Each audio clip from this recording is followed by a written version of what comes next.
adoremos a Dios. Qué lindo y qué bueno tenerle en otro encuentro de adoración y predicación del Movimiento La Red, la comunidad de fe que se reúne a través de las redes sociales. Nos encuentra en www.movimientolared.com. También nos encuentra en Instagram, YouTube y también Facebook. Les rogamos que nos dé un like, me gusta y que comparta este video.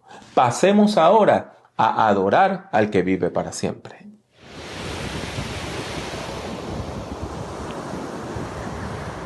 Bendito Dios, te alabamos y te bendecimos en esta hora. Te damos gracias, Señor, por tus múltiples misericordias. Gracias por tu bondad y gracias por tu amor. Gracias porque tú nos bendices y gracias porque tú nos guías. Te rogamos, Padre, en el poderoso nombre de Jesucristo, que tú bendigas a cada persona que pueda ser alcanzada, que pueda ver, que pueda participar de este encuentro. Y que a través del tiempo y del espacio, no importa dónde estén y no importa cuándo vean esta transmisión, la gracia tuya y tu Espíritu Santo les toque. Bendícenos, Señor. Te lo rogamos, no porque lo merezcamos, sino porque lo pedimos en el nombre de Jesús. Amén. El libro de los Salmos nos dice algo maravilloso, y es que los cielos cuentan la gloria de Dios y el firmamento anuncia la obra de sus manos. Y dice también en otro pasaje, dice: cuando veo los cielos, obras de tus dedos, la luna y las estrellas que tú formaste, digo pues que es el hombre para que tengas de él memoria. Cuando nosotros observamos la naturaleza, podemos tener vestigios de la grandeza de Dios. Aunque, como dije, solamente vestigios, porque Él es insondable, Él es grande, no podemos comprender su grandeza, no tiene límite.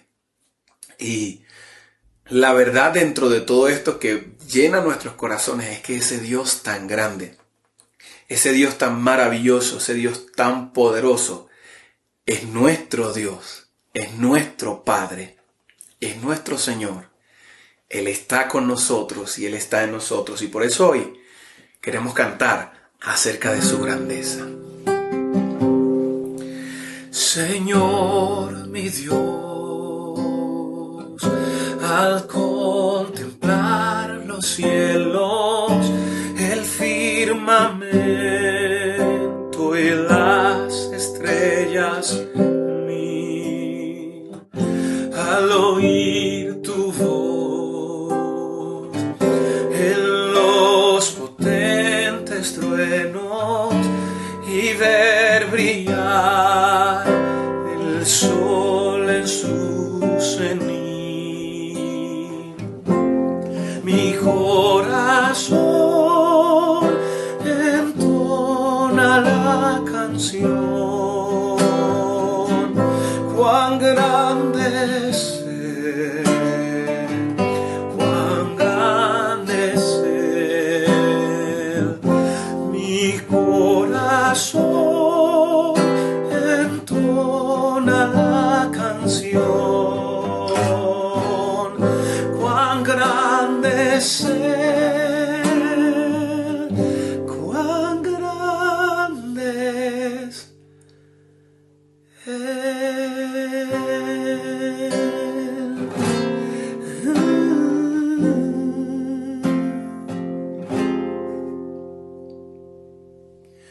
Cuando recuerdo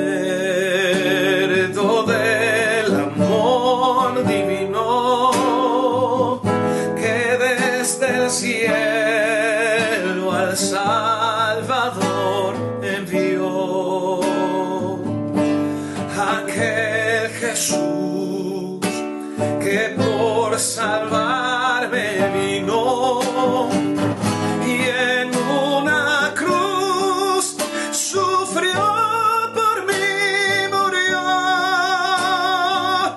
Mi corazón entona la canción.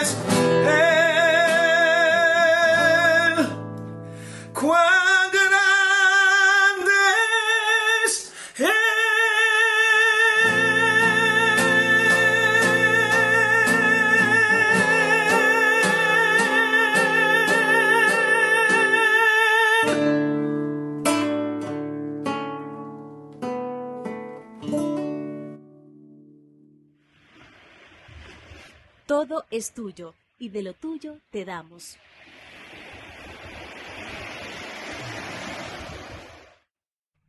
Para ofrendar el Movimiento La Red, todo lo que tiene que hacer es visitar nuestro portal movimentolared.com. Busque el botón de donaciones y allí podrá usted su ofrenda de una manera segura. Le agradecemos su apoyo. Que Dios les bendiga siempre. Movimiento La Red. Espiritualidad, discipulado, liderazgo. Escuchemos palabras de vida. Yo nací con un defecto en mis piernas, específicamente en mis tendones, mis talones, que hacen que yo camine de manera un poquito extraña. Cuando era niño usaba botas ortopédicas, unos aparatos bastante extraños que tenían piezas de metal y toda una serie de correas de piel. Se supone que me ayudaran a corregir el defecto físico. Claro está, no hicieron absolutamente nada, más que hacer que mi mamá gastara mucho tiempo y dinero. Y se puede imaginar un niño caminando con ese tipo de calzado, pues hacía que el resto de los niños preguntaran qué era. Pero muchos se burlaban de uno. Recuerdo que habían algunos niños que me decían Frankenstein, en alusión al monstruo de la obra de Mary Shelley. Ustedes se pueden imaginar el impacto negativo que eso tiene en un niño de 6, 7, 8 años, cuando hay varios de sus compañeros de clase que le están diciendo que es un monstruo, que le están diciendo que tiene algo monstruoso. Imagínese usted que una persona tenga una condición que el resto de la gente considere una monstruosidad. Y había una enfermedad así en los tiempos bíblicos. Se conocía como la lepra. En los tiempos bíblicos había todo un grupo de personas a quien el resto de la sociedad consideraba monstruosas por sus defectos. Y eran particularmente las personas que sufrían de lepra. En la Biblia, la palabra lepra se utiliza para referirse a toda una serie de condiciones. Por ejemplo, cualquier enfermedad que blanqueara la piel, como la psoriasis o aún el vitiligo, podía ser considerado inicialmente como lepra. Las enfermedades en la piel, que eran muy comunes porque no habían las condiciones sanitarias que tenemos hoy, pues también eran consideradas lepra, particularmente si exponían la piel. Si algo quedaba en carne viva, la gente pensaba que era lepra. Los hongos, que a veces había una persona que vivía en un lugar muy húmedo y surgía un hongo en tela o aún en las paredes de su casa y se le pegaba a la piel. Cualquier cosa que blanqueara la piel era vista como lepra. Claro está, todas estas condiciones de las que le estoy hablando después eran consideradas que no eran lepra, porque usted se podía recuperar de muchas de ellas y el vitiligo, pues era claro que usted iba perdiendo el color, pero no desarrollaba llagas. Ahora bien, la enfermedad de la lepra como tal, que es provocada por lo que se llama el bacilo de Hansen, es una enfermedad gravísima, contagiosa, que todavía está afectando a mucha gente hoy. Se sabe que la lepra afecta a la humanidad por lo menos desde el año 600 a.C. Desde el año 600 a.C. hay documentación de que en la antigua China, en Egipto y aún en la India se conocía este tipo de enfermedad. En los tiempos de Jesús, esta enfermedad llegó a tener proporciones epidémicas en el territorio que ocupa Israel. Desde Egipto hasta Siria había una gran cantidad de personas que sufrían de esta enfermedad. En todos los países, en todas las culturas donde se han encontrado personas con lepra, la sociedad ha reaccionado con horror. Y en todos los lugares la gente decía que era un castigo de los dioses, que era un castigo divino. En Israel la gente pensaba que era un castigo de parte de Dios por pecados que había cometido la persona o que habían cometido sus familiares. Claro está, esta enfermedad iba poco a poco desarrollándose. Al principio, la persona desarrollaba manchas blancas, una serie de lesiones que blanqueaban la piel. Cuando era lepra de verdad, eso no se curaba, sino que surgían llagas. Y a esas llagas le salían escamas por encima. En su estado más avanzado, la persona empezaba a perder parte de la piel que había estado lesionada, que ya estaba lesionada, y quedaba su piel en carne viva, supurando pus. Para rematar este cuadro tan tétrico, la enfermedad era incurable. De hecho, no fue hasta el año 1930, hasta la década de 1930, que finalmente se empezaron a conseguir, a desarrollar medicamentos, tratamientos para poder atajar esta enfermedad. Si no había cura, entonces, ¿cómo es que la gente contenía la enfermedad? Para mí, explicar esto antes era muy difícil, pero ahora todo el mundo entiende el concepto de distanciamiento social, de mantener sana distancia de la distancia social. Pues eso es lo que se hacía. No había los adelantos médicos para entender que era una bacteria y cómo la gente se contagiaba, pero era evidente que si usted se acercaba a una persona que tenía la enfermedad, se contagiaba. Así que aunque la gente no entendía exactamente qué pasaba, sí sabían que si se alejaban de la persona que padecía de esa enfermedad, tenían menos oportunidades de contagiarse. Por eso, aún en la misma Biblia, se habla de este tipo de tratamiento, de este tipo de remedio, de este tipo de estrategia para evitar el contagio. Cuando vamos a los libros de Moisés, específicamente al libro de Levítico, encontramos todo un proceso que los sacerdotes debían seguir para determinar si la persona tenía lepra o no. O sea, lo primero era saber si esa lesión que blanqueaba la piel era lepra o no. Porque, como le dije, podía ser lepra o podía sencillamente ser un caso de psoriasis. La Biblia dice lo siguiente: cuando alguien tenga alguna hinchazón, erupción o mancha blanca en la piel de su cuerpo y éstas parezcan ser llagas de lepra, esa persona será llevada ante el sacerdote Aarón o ante alguno de sus hijos los sacerdotes. El sacerdote examinará la llaga en la piel.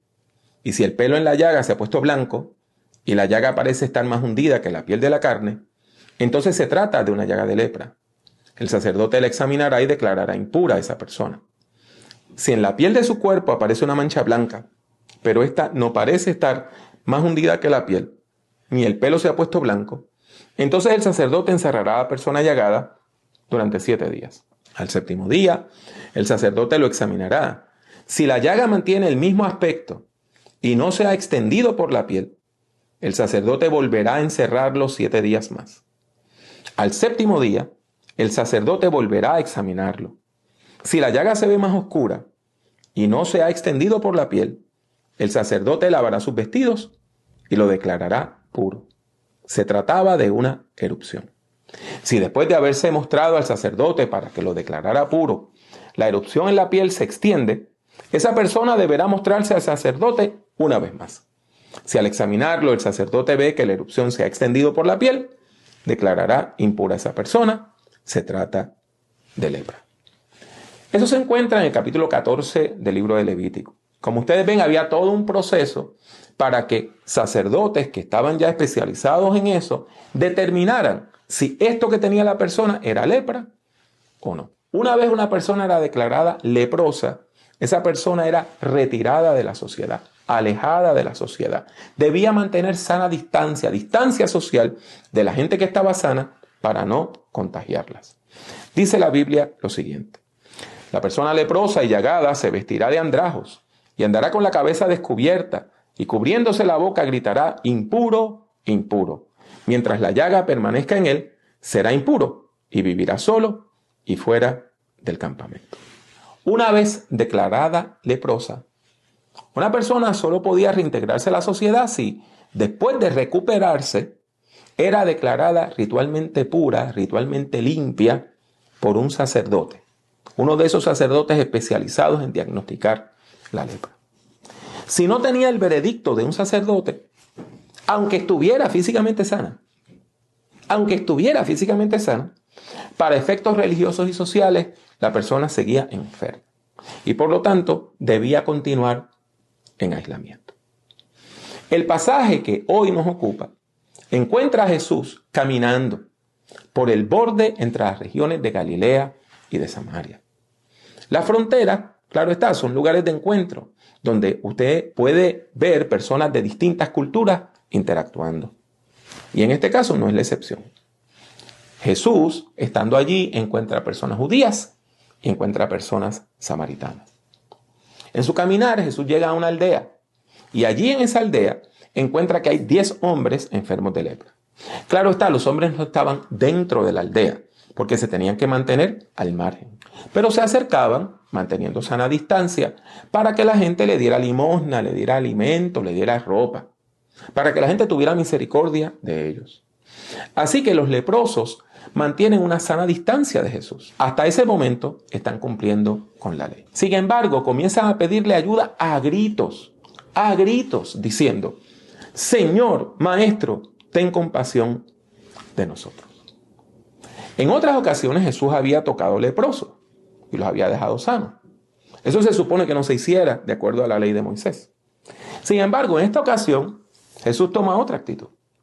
Y en vez de decirles, los toco y los sano, sencillamente les dice: vayan al templo de Jerusalén, al sacerdote, y muéstrense, preséntense ante los sacerdotes.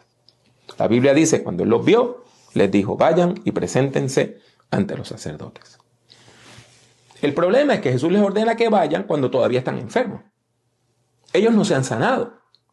Y él va y les dice: vayan para que los declaren sanos. Pero todavía estaban enfermos. Estas personas necesitaban un alto grado de fe, de confianza, para comenzar a caminar hacia la persona que los iba a declarar sanos cuando todavía estaban enfermos. La pregunta que encontramos es: ¿por qué Jesús les envía al sacerdote si todavía están enfermos?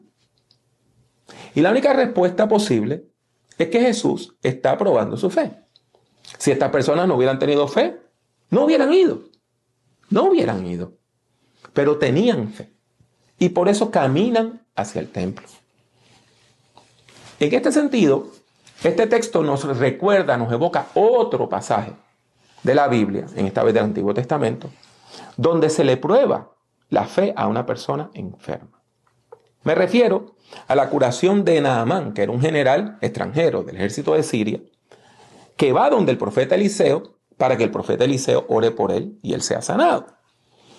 Y el profeta, en vez de tocarlo, en vez de hacer todo un ritual, sencillamente le va y le dice que se vaya a bañar al río Jordán, que era un río pequeño, mucho más pequeño que los ríos que había en Siria. Claro está, bañarse en un río no cura la lepra. Caminar hacia un templo, aunque esté en Jerusalén, tampoco cura la lepra. Por lo tanto, queda claro que solamente Dios puede curar una enfermedad incurable. Cuando Jesús le dice: caminen hacia el templo, está haciendo lo mismo que Eliseo cuando le dijo a Naamán: ve al río. Está probando su fe. Naamán ejercitó su fe cuando fue y se bañó en el río. Estos 10 hombres ejercitaron su fe cuando caminaron hacia el templo. ¿Y qué dice la Biblia? Mientras los 10 hombres iban al templo, quedaron sanos. O sea que al caminar hacia la salvación, al caminar hacia la pureza, al caminar al lugar de la liberación, fueron sanos y encontraron sanidad. Estos 10 hombres obedecen a Jesús, demuestran su fe y reciben un gran premio. Son declarados sanos. Usted se puede imaginar el entusiasmo de estos hombres. Un entusiasmo tremendo al ver que quedaban sanos. Y yo me imagino que ese mismo entusiasmo les obligó a apretar el paso, a caminar con más rapidez para ser declarados sanos por el sacerdote. ¿Por qué era tan importante que el sacerdote los viera? Recuerden lo que les dije hace un rato. Una vez usted era declarado leproso, aunque se recuperara, hasta que el sacerdote no le dijera: está sano, usted no podía volver a su casa. Por lo tanto, cuando el sacerdote los declarara sanos, se iba a revocar la expulsión. Ya no estaban expulsados del pueblo y ahora podían volver a la casa, abrazar a sus seres queridos, a trabajar para ganarse el pan. 10 hombres leprosos son sanados. 9 de ellos son judíos, Uno es extranjero, samaritano. Claro está, los samaritanos eran personas que eran medio judías, medio extranjeras. Podemos hablar de eso en otra ocasión. El hecho es que los samaritanos no eran del todo judíos. Y por eso eran rechazados por aquellos que se encontraban en una situación de decir, yo soy un judío puro y tú no. Así que eran menospreciados. Los 10 hombres, mientras estuvieron enfermos, tenían algo en común y vivían en solidaridad y se ayudaban los unos a los otros. Una vez quedaron sanos, los 9 judíos se fueron en su lugar, se fueron en su camino y el samaritano quedó solo. Es precisamente ese hombre samaritano. Es precisamente ese hombre marginado. Es precisamente ese hombre rechazado, discriminado, menospreciado, el que dice, voy a volver a donde Jesús para darle las gracias. Este hombre toma tiempo antes de llegar a su casa, antes de ir al sacerdote, para dar las gracias. La Biblia dice, entonces uno de ellos, al ver que había sido sanado, volvió alabando a Dios a voz en cuello. Y rostro en tierra se arrojó a los pies de Jesús y le dio las gracias. Este hombre era samaritano.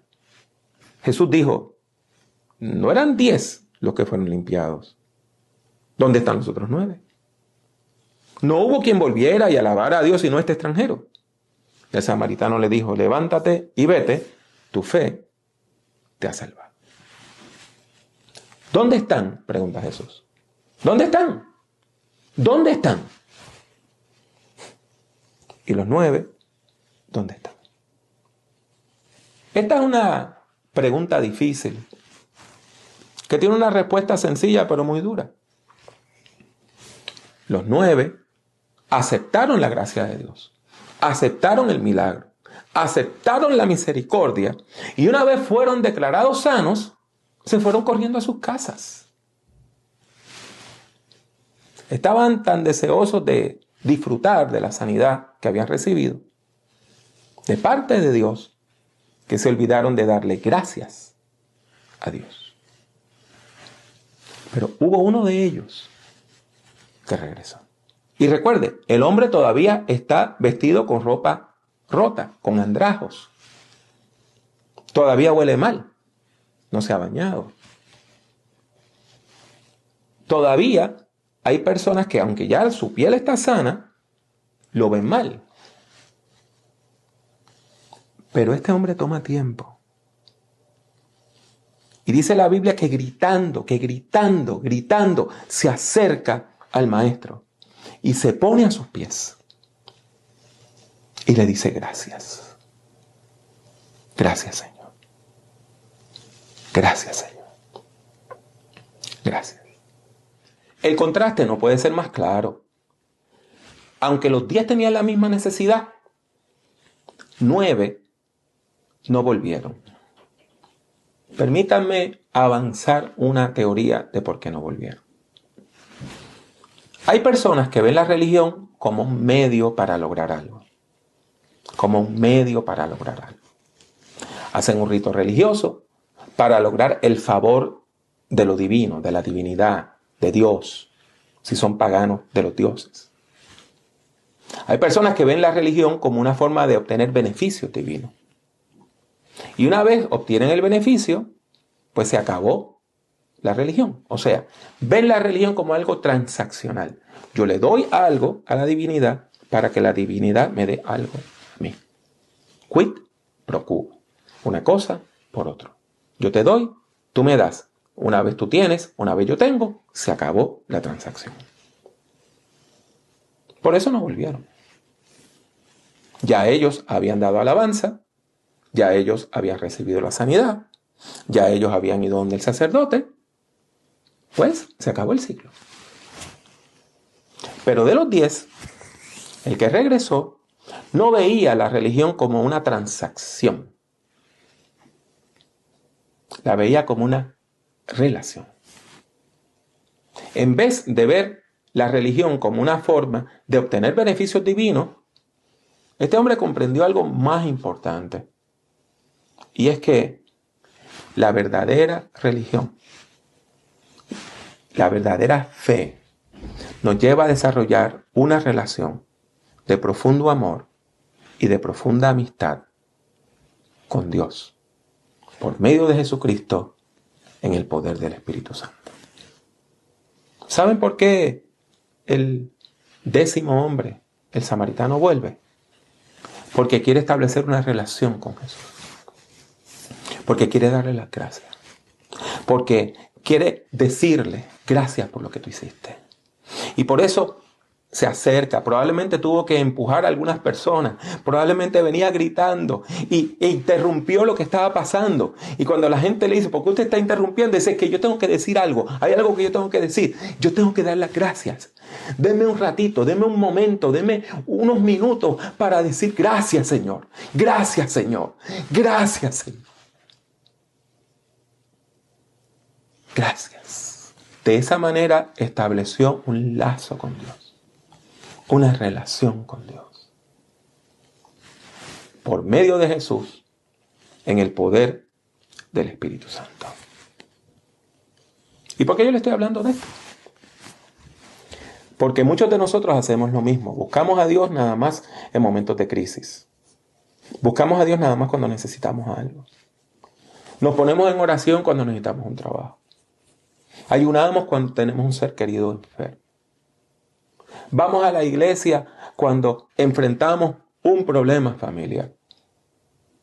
Y después que tenemos el trabajo, que recibimos la sanidad, que se arregle el problema, no volvemos a la iglesia.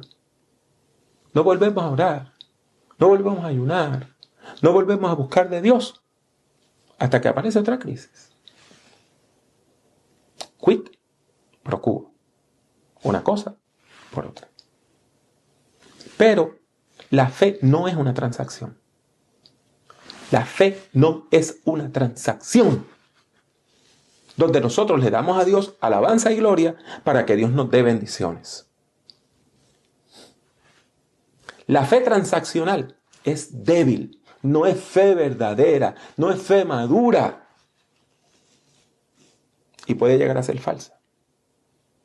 La fe verdadera nos lleva a tener confianza, a tener amor, a tener agradecimiento, a no estar pensando en lo que Dios nos va a dar, sino a pensar en quién Dios es. La fe verdadera nos lleva a ser amigos de Dios, amigas de Dios, a cultivar una amistad profunda con Dios. Y sí, Dios sana, Dios bendice, Dios prospera, Dios responde a nuestras oraciones, Dios nos ayuda en nuestra debilidad, Dios nos libra del mal, Dios nos salva de la crisis. Pero aunque todo eso es verdad, hay algo que es todavía más importante. Dios me ama y yo le amo. Es mi amigo, aunque yo esté enfermo. Y le voy a amar aunque no me sane. Le voy a amar aunque no tenga trabajo. Le voy a amar aunque el problema familiar no se resuelva.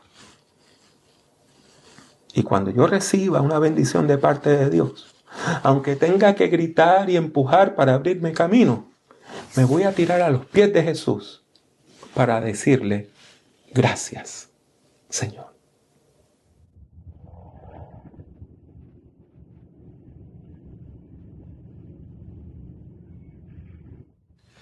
Después de haber escuchado esta reflexión, les ruego que haga una oración especial, una oración de fe, que le acerque a Dios, que le ayude a establecer una relación de amor y amistad con Dios por medio de la obra de Cristo en el poder del Espíritu Santo. Haga esta oración conmigo, repítala conmigo. Buen Dios, he escuchado tu palabra y respondo con fe. No quiero tener una fe débil, transaccional. Quiero tener una profunda relación de amistad y amor con Cristo Jesús, contigo, en el poder del Espíritu Santo. Por eso, confieso a Jesucristo como mi Señor y Salvador. Me arrepiento de mi maldad. Te pido que me des el don de la salvación y me llenes de tu Espíritu Santo. En el nombre de Jesús. Amén.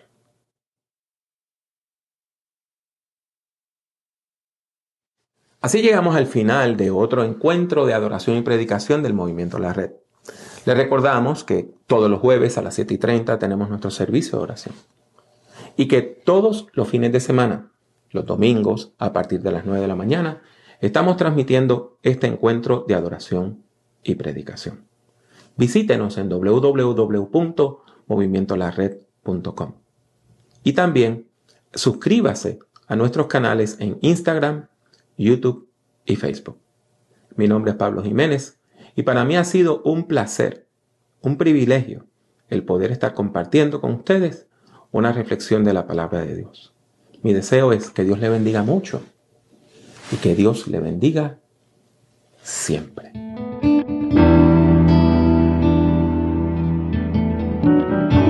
Únase al Movimiento La Red visitando nuestra página web www.movimientolared.com. Busque el Movimiento La Red en Facebook y suscríbase a nuestra página oprimiendo el botón de like, me gusta. El Movimiento La Red es una comunidad de fe que se reúne a través de las redes sociales. La participación es libre y voluntaria. Está abierta tanto para ser su principal comunidad de fe como para enriquecer su vida espiritual. La Red es un movimiento cristiano que no está afiliado a denominación alguna.